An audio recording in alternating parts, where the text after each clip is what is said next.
무거운 종이돈 뭉치 없이도, 갖고 다니기 귀찮은 동전 없이도 휴대전화 안에 넣어놓은 현금으로 마트에서 장을 보고 식당에서 밥을 사 먹는 사람들. 지금 현재 중국 선전시에서 벌어지고 있는 일들입니다. 현재 중국 당국은 선전시 경제특구 설립 40주년을 맞아 디지털 화폐 대규모 실험을 벌이고 있습니다. 추첨으로 뽑은 시민 5만 명에게 디지털 화폐 200위안, 우리 돈 약 34,000원씩 1000만 위안, 즉 대략적으로 우리 돈 약 17억 원을 무료로 나눠준 것이죠. 중국 언론에 따르면 지난 9일부터 11일까지 시민 191만 명이 추첨에 참여했을 정도로 관심과 호응이 많았는데요. 중국인민은행이 디지털 화폐 시험에 나선 건 올해 초부터였습니다. 당시 선전과 청도 등 중국의 대도시들과 동계올림픽 개최 예정지인 베이징 인근 등지에서 폐쇄적으로 내부 실험을 진행했었죠. 다만 이때는 이렇다 할 실험 결과에 대한 언급이 나오지 않았습니다. 반면 이번의 경우는 완전히 다릅니다. 바로 경제특구 대표도시 선전을 활용해 시 주석이 14일 열린 기념식에 직접 참석하는 등 중국이 국내외에 세계 최초의 법정 디지털 화폐 발행을 대대적으로 홍보하겠다는 의지를 드러낸 것이란 분석이 나옵니다. 더욱이 디지털 화폐에 눈을 돌린 나라는 중국뿐만이 아닙니다. 최근 한국은행 역시 디지털 화폐 사업을 추진하겠다는 계획을 밝힌 바 있고, 유럽과 일본, 미국 등 선진국도 앞다퉈 관련 기술을 점검하면서 기술 고도화를 준비 중인데요. 물론 전 세계적으로 가장 앞서 있는 나라는 스웨덴입니다. 스웨덴은 유럽에서 유일하게 중국처럼 시범 운영 중인 나라이며 지난 2월 세계에서 가장 먼저 디지털 화폐 시범 테스트에 나서기도 했습니다. 또한 중국과 마찬가지로 중앙은행이 주관해 내년 2월까지 디지털 화폐 이크로나를 이용하는 테스트를 진행해보고 실제 디지털 화폐를 사용할지 여부를 결정하기로 했죠. 결국 유로화를 사용하지 않는 스웨덴에서 디지털 화폐 실험이 진행되면서 유로화를 쓰는 나라들도 유럽 중앙은행에 모여 논의를 이어갈 것으로 알려지기도 했는데요. 실제로 외신 보도에 따르면 크리스틴 라가르드 유럽 중앙은행 총재는 지난 12일 국제통화기금 IMF가 온라인으로 진행한 연례 총회에서 디지털 유로화 발행을 매우 진지하게 고려하고 있다고 밝혔습니다.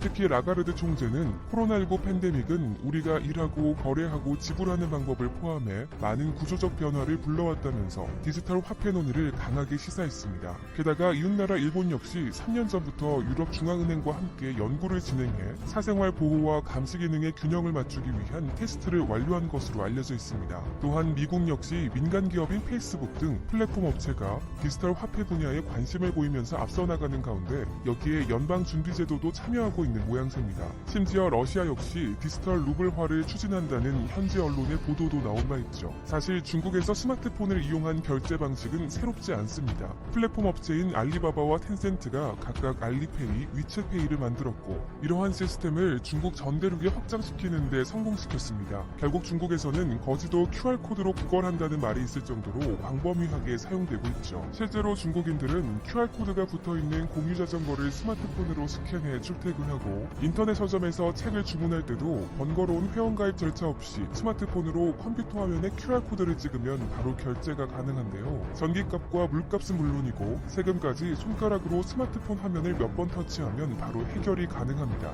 이에 따라 베이징이나 상하이 등 대도시는 현금 없이 24시간 모바일 결제로 생활이 가능한 사회가 이미 도래했다는 얘기가 수년 전부터 나온 바 있습니다. 따라서 사용자 입장에서는 이런 방식과 현재 정부가 추진하는 디지털 화폐의 다른 점을 크게 체감하지 못할 수도 있는데요. 알리페이, 위챗페이와 같은 플랫폼을 이용하던 절차를 건너뛰고 중국 인민은행이 발행한 돈을 바로 저장한다는 점에서 절차상 한 단계를 건너뛴 것뿐 별다른 차이를 못 느낄 가능성이 높기 때문입니다. 우리로 치면 카카오페이나 네이버페이가 아닌 한국은행의 돈을 바로 저장하는 셈이죠. 그런데 이렇게 사용자들이 느끼는 차이가 미미할 것이란 전망이 있는 반면 정부 입장에서는 큰 변화를 가져올 수 있습니다. 바로 중국의 한국은행 격인 인민은행이 직접 디지털 화폐 통화의 발행과 유통 전 과정을 관리한다는 것입니다. 1차적으로는 지폐나 동전을 발행하는 비용을 현저하게 아끼면서 돈의 흐름 역시 훨씬 쉽게 파악할 수 있는 장점이 있죠. 물론 중국 정부 입장에서 생각해보면 디지털 화폐 발행은 이런 장점 외에도 여러 가지를 고려한 전략적 판단일 수 있는데요. 앞서 언급했던 것처럼 중국은 우리나라에서 삼성페이나 카카오페이 같은 스마트폰 기반 결제 방식이 널리 쓰이기 전부터 알리페이와 위챗페이가 보편화됐습니다. 왜냐하면 중국은 신용 기반 자본시장이 우리나라나 다른 자본주의 국가에 비해 상대적으로 빈약했기 때문이죠. 이러한 이유로 우리나라에서 90년대 후반 보편화된 신용카드조차 중국에서는 보편화되지 않았습니다. 실제로 아직도 중국 사회에서는 신용카드로 결제하는 대신 보증금 형태로 현금을 많이 내고 세탁소나 헬스장을 이용하는 문화가 여전히 남아있을 정도입니다. 결국 이러한 문화와 기술 부족 사태로 중국은 일반적인 선진국에서 진행했던 것과 달리 결제 수단 변화 단계가 현금에서 신용카드를 건너뛰고 곧바로 스마트폰 기반 결제 방식으로 직행했습니다. 당시에는 많은 전문가들이 의구심을 내놨지만 결과적으로 알리바바와 텐센트로 양분되는 플랫폼 기업에 막대한 부를 가져다주는 결과로 이어졌습니다. 그런데 이런 역사적 배경이 현재 중국 정부가 추진하는 디지털 화폐 사업의 숨겨진 의도로까지 연결되어 있는데요. 많은 전문가들의 주장에 따르면 현재 중국의 디지털 화폐 사업 추진이 알리바바와 텐센트 등 민간 기업이 주도하고 있는 통화 권력을 국가가 되찾아오겠다는 구상이라는 것입니다. 한마디로 알리바바, 텐센트가 양분하고 있는 중국 모바일 결제 시장 규모가 해가 갈수록 커지면서 두 기업을 중국 정부가 견제하려는 의도라는 분석이죠. 다만 이런 분석에는 중국의 특수한 기업 운영 상황을 간과한 것이라는 꼬리표가 따르는데요. 공산국가인 중국은 민간 기업이라 할지라도 정부 당국의 통제를 심하게 받고 있고 기업 활동을 통한 수익은 물론 획득한 정보 역시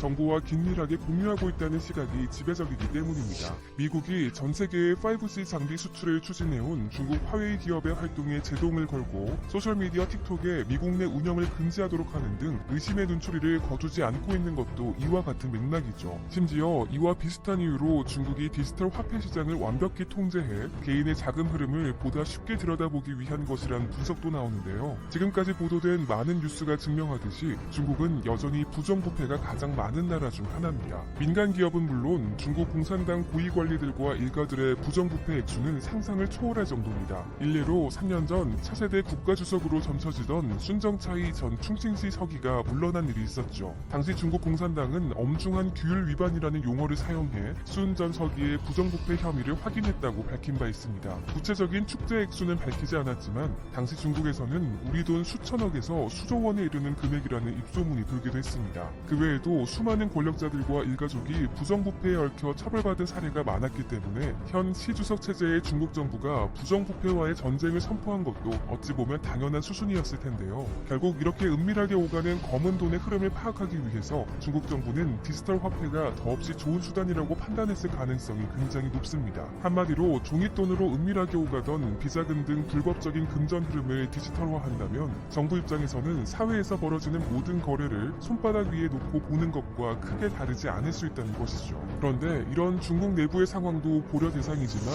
사실 중국이 디지털 화폐를 서두르는 이유는 따로 있는데요. 바로 전 세계적 흐름인 디지털 화폐 시장을 선점해 미래의 기축 통화, 즉 달러의 지위를 뛰어넘겠다는 의도를 숨기고 있는 것입니다. 그렇기 때문에 현재 중국 내에서는 디지털 화폐를 국제 무역 시장에서 활용하는 방안에 대해 많은 연구를 진행하고 있는 것으로 알려져 있습니다. 사실 외국인들이 현재 중국에서 쓰이고 있는 알리페이와 위챗페이를 사용하기 위해서는 중국 통장을 만들고 까다로운 본인 인증도 통과해야 합니다. 이에 따라 중국의 인민은행이 직접 발행한 화폐를 스마트폰에 바로 저장해서 사용한다면 이런 과정도 간소화될 수 있기 때문에 중국에는 해외에서도 현금처럼 사용할 수 있을 정도로 널리 보급하는 게 중국의 최종 목표가 될 것입니다. 실제로 중국이 위안화 사용을 확대하기 위해 벌인 사업은 지난 10여 년간 꾸준히 진행되어 왔는데요. 지금까지 중국 정부는 유라시아와 아프리카 등에서 철도와 댐 등 사회 간접 자본을 건설하고 투자하면서 중국의 영향력을 더 확대시키려 했습니다. 결국 이런 제3세계 시장에 중국 영향력이 커지게 되면 위안화 가치 역시 높아질 수밖에 없죠. 게다가 자산 운용업체 봉토벨도 실제 러시아가 자국 외화 보유액 중 위안화 비중을 지난 2018년 2%에서 지난해 14%로 늘린 반면 달러화 비중은 같은 기간 30%에서 9.7%로 줄인 것을 언급하면서